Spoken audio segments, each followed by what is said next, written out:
Hari ke-11 Ramadan, Nurholis Majid membahas tentang hubungan antar ibadah. Selama ini kita mungkin membayangkan bahwa antara ibadah satu dengan yang lain tidak memiliki hubungan. Kita mengira masing-masing adalah ritual yang tersendiri, terpisah satu dengan yang lain. Cak Nur mengatakan bahwa antar ibadah memiliki hubungan di mana Allah seringkali dalam beberapa firman-Nya menyebutkan satu atau dua ibadah secara bersama-sama dalam sebuah ayat. Yang dicontohkan misalnya, Assalamualaikum warahmatullahi wabarakatuh.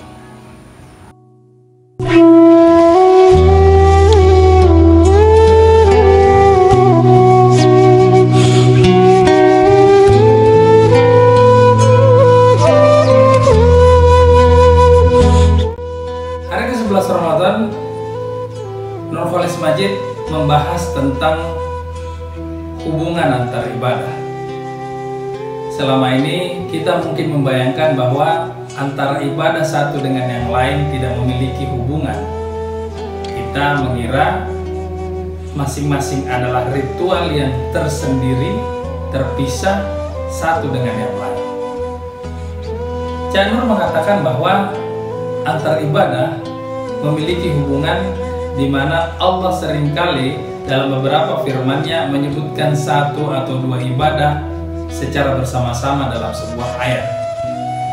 Yang dicontohkan misalnya, wa aqimus sholata wa atuz zakata warka'u ma'ar raki'in, dan dirikanlah sholat, tunaikanlah zakat, dan rukulah beserta orang-orang yang ruku.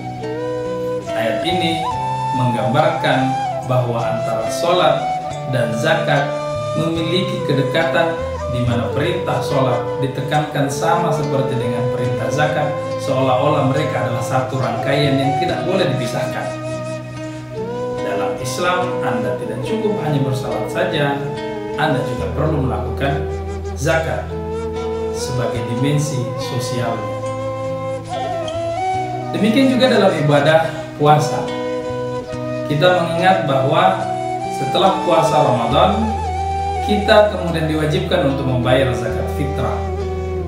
Ini juga menunjukkan bahwa dalam hubungan ibadah antara puasa dan zakat, adanya relasi antara ibadah-ibadah yang dijadikan contoh tadi menunjukkan bahwa sekali lagi ibadah di dalam Islam tidak hanya berorientasi vertikal kepada Tuhan, tetapi juga berdimensi sosial.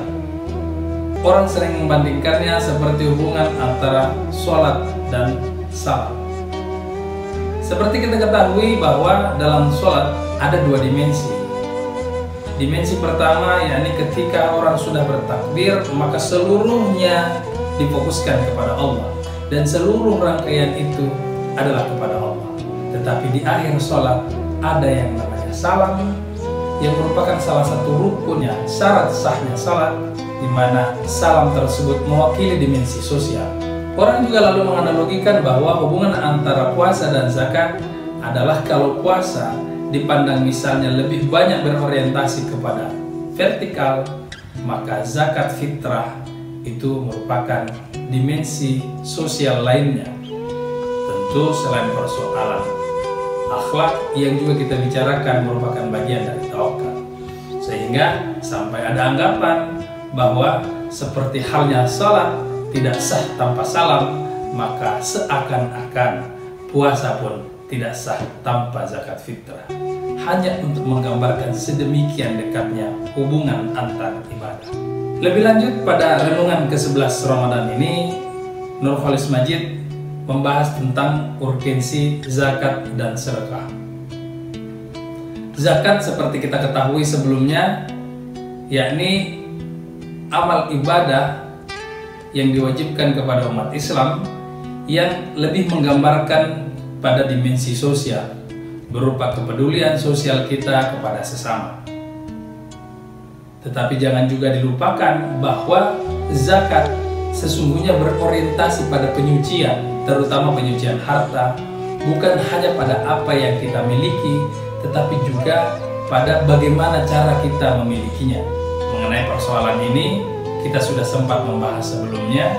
Kita mengetahui bahwa agama Islam adalah agama yang dalam pemerolehan harta umat-umatnya tidak boleh dilakukan dengan cara yang tidak benar, tidak boleh dengan cara yang melakukan penindasan, nyogok, dan semacamnya. Karena itu, penyucian yang dimaksud dalam zakat adalah pada apa yang kita sudah miliki, tidak melalui penindasan. Penyucian harta harus sesuai dengan aturan dalam Islam, tetapi juga bukan dengan cara membuat-buat aturan yang seolah-olah kemudian benar dalam Islam. Sebab bagaimanapun, aturan tentang hal tersebut sudah sangat jelas. Persoalan lain yang juga dibahas Cak Nur di sini adalah sedekah. Menurutnya, ibadah sedekah adalah sebuah ibadah sosial yang menunjukkan adanya kesadaran manusia untuk melakukan sesuatu yang benar. Sebab secara kebahasaan, sedekah itu sendiri berarti tindakan yang benar. Maka ia merefleksikan sebagai perbuatan manusia untuk melakukan sesuatu yang hanya mengharap ridha Allah. Keridhaan Allah inilah yang menjadi ukuran dia sebagai sesuatu yang benar di dalam agama Islam. Dalam firman Allah, "Innama nut'imukum liwajhillah." Sesungguhnya kami memberikan makan kepadamu hanyalah untuk mengharapkan keridhaan Allah. La nuzidu minkum jazaa'an wa la syukura. Kami tidak menghendaki balasan dari kamu dan tidak pula ucapan terima kasih. Dari renungan Cak Nur di hari ke-11 ini yang menekankan tentang relasi antar ibadah, kemudian lalu menitik beratkan pada persoalan zakat dan sedekah yang merupakan dimensi sosial manusia, dalam hal ini umat Islam, sebenarnya ada satu pesan tersirat yang ingin digambarkan oleh Cak Nur. Kalau kemarin kita sudah membahas tentang Islam, di mana kita harus meningkat menjadi orang yang beriman, lalu dari iman kita harus meningkat menjadi orang yang bertawakal, tapi harus ada satu hal yang tidak boleh kita lupakan, yakni Islam, iman, dan tawakal saja tidak cukup jika tidak dibarengi dengan amal soleh.